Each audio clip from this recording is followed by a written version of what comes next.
So, magandang araw mga sir. Naroon nga pala tayo dito. Airsoft toy, spring type siya. Manual, 1 cock, 1 shot, isang kasa, isang putok. Ang gamit sa kanya na bibis is 0.20 na bibis.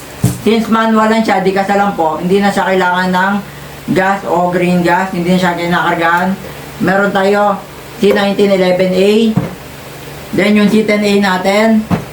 Then C15A. Then yung C2A natin. Ngayong araw, gagawa natin siya ng test fire tsaka nung FPS test. Tatry natin. Yung mga ganito, kaya na yung maliit na daga, bumabaon na rin sa karton. Unahin natin tong C10A natin. Siyempre, pagka nag-avail kayo niya, may kasama ng, yun, silencer, yun, attachment lang naman yan. Ito yung previous niyan. Since di kasa lang naman siya, 0.20 na bibis lang ang previous natin yan. Siyempre, hindi na kailangan ng green gas yan. Nasa 600 grams. Lagpas kalahating kilo lang ang bigat nito. So, yun, try natin. Di kasa lang naman siya, manual lang siya.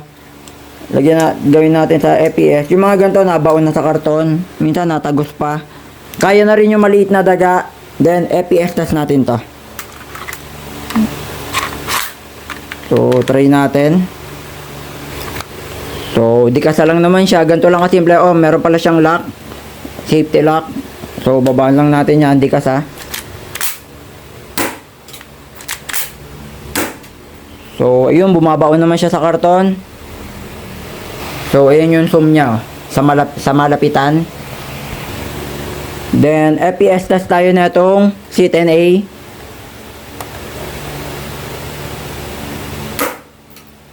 So, walang lumabas.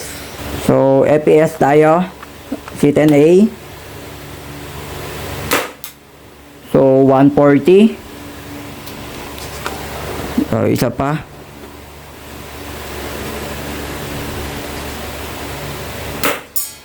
143. So, makikita nyo naman, meron siyang thread sa dulo.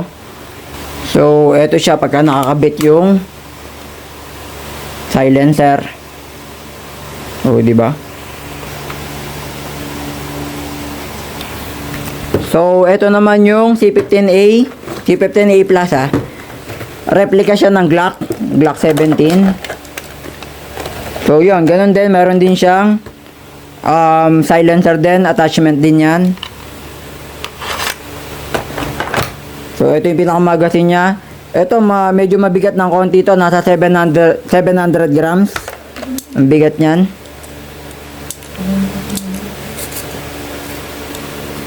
So, lagay lang tayo ng bala bago natin siyang subukan gamitin. So, ito na yung pinaka-unit. So, try natin. Wait lang. So, ayun, oh. Medyo talagang butas.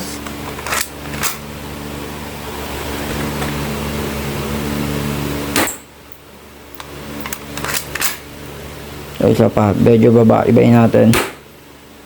So, yun. FPS test tayo. 161. Okay din to. Quality rin, no? 161. C15A Plus. Meron pa bang bala to? So, 157. So, pwede na, no? Full metal alloy na rin naman siya. Yung mga spring type natin na, yun, Airsoft spring type. Manual lang siya. Then, yung pangatlo, C1911A Plus. So, ganda na ito, oh. Para na rin siya totoo talaga. Diba? So, yung mga ganito, nasa 600, 700 grams. So, lagpas kalahating kilo. So, try na natin.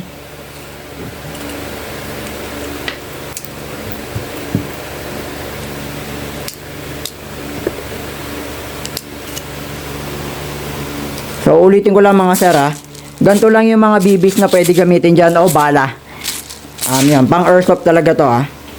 Wait, linawan ko nga sa camera. Yan, pang airsoft talaga tong gantong mga bibis.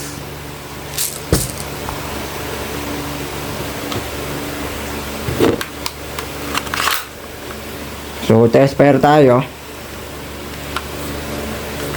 So, nakalak pa pala. Wait lang, kaya pala di makasa.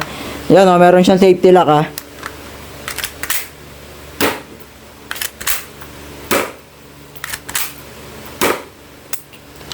So, try naman natin ang EPS test.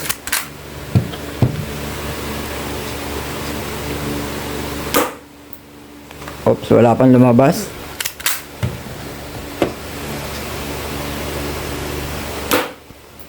So, 140 EPS. So, isa pa, try natin yung EPS.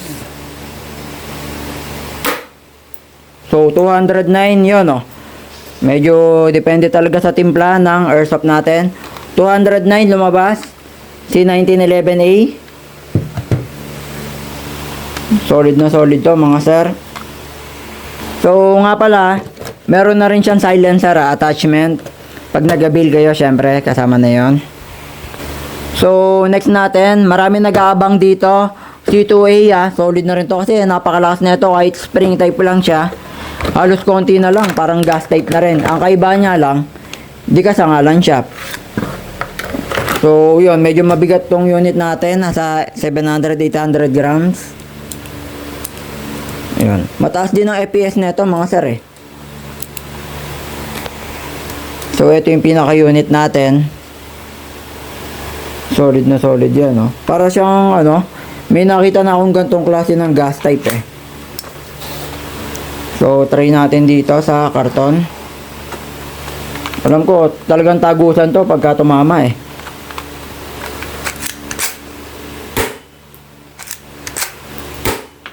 Yun o, talagang bumabaon.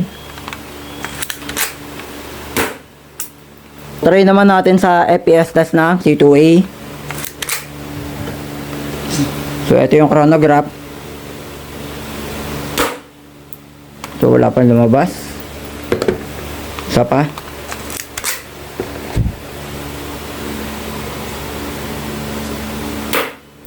So, yun, 193. Solid oh, 193.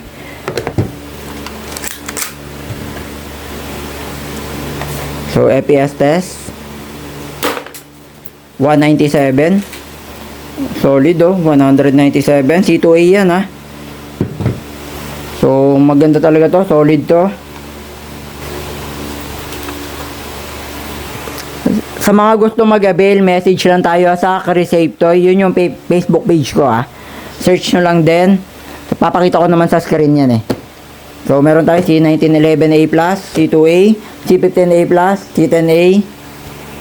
Gusto ko nga rin pala i-shoutout si Sir EJ. Nag-avail sa akin ng slide para sa kanyang Glock 17.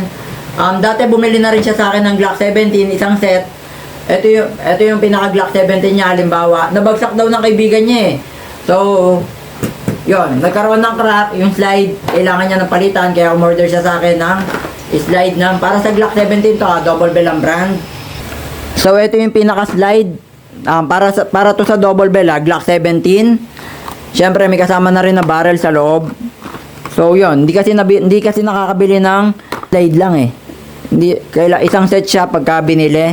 So, maraming salamat ulit, Sir EJ, sa pag-avail nito. Papahabain ko na lang din tong video. Try na lang ulit natin yung Glock 17 natin. Paano nga ba maglagay ng bibis? Ibaba nyo lang yan yung spring. Ayan o. Sa ilalim yung paglagay ng bala o ng bibis.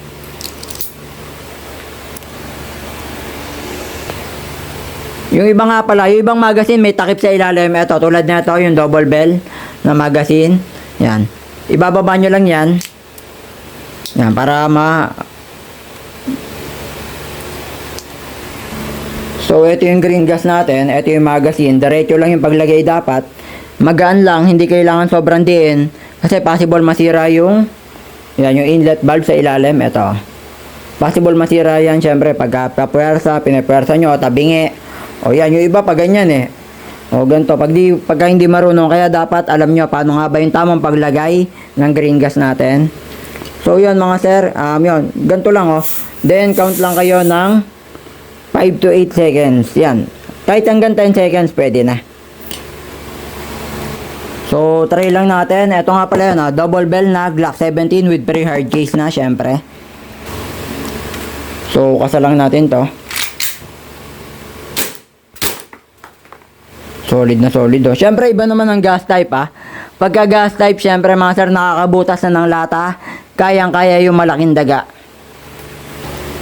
So mag EPS test lang tayo para sa Glock 17 natin na airsoft toy gas type automatic.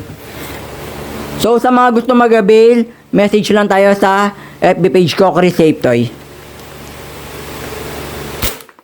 So 326, quality talaga to.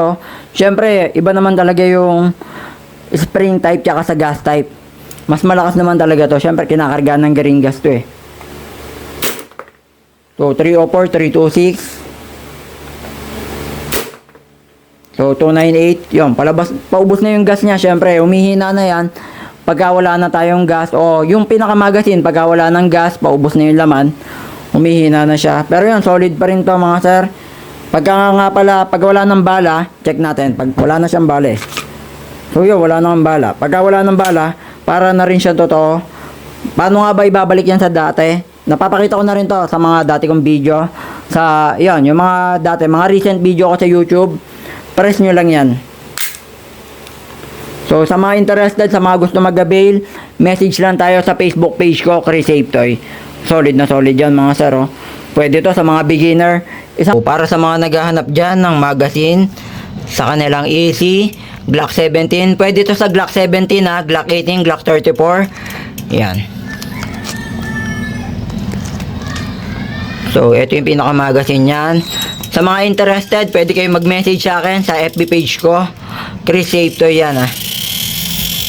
So, eto siya. Diba? Brand new yan ha. Sa mga nagtatanong, malapit lang yung JNT sa amin no. Kaya if ever na magpapadeliver kayo, minumotor ko lang yan.